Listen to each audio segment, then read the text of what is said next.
ఒక చిన్న గ్రామంలో రాము అనే యువకుడు ఉండేవాడు. అతనికి జీవితంలో పెద్ద ఎదుగుదల కావాలనుకుంటూ ఎప్పుడూ విజయవంతమైన వ్యక్తుల కథలను వింటూ ఉండేవాడు. కానీ తన పరిస్థితులను చూసి నిరాశపడేవాడు. ఒకరోజు గ్రామంలోకి ఒక పెద్దాయన రాము దగ్గరికి వచ్చి అతనికి ఒక చిన్న కథ చెప్పాడు.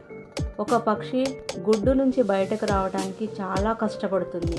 గుడ్డును తొలగించడానికి తల్లి పక్షి సహాయం చేయదు. ఎందుకంటే అది తన స్వయంగా బయటకు రావడమే బలమైన జీవితం వైపు మొదటి అడుగు. అదేవిధంగా జీవితంలో చిన్న ప్రయత్నాలు చేయకపోతే పెద్ద విజయాలు రావు. ఈ మాటలు రాముని మనసులో మిగిలిపోయాయి. అప్పటి నుంచి ఏ చిన్న అవకాశం వచ్చినా భయపడకుండా ప్రయత్నించాడు. చిన్న చిన్న విజయాలతో ముందుకు సాగి చివరికి గ్రామంలోనే గొప్ప వ్యాపారవేత్తగా ఎదిగాడు. పట్టుదలతో, నిరంతరమైన ప్రయత్నాలతో ఏదైనా సాధ్యం. చిన్న ప్రయత్నాలే గొప్ప విజయాలకు మార్గం చూపిస్తాయి.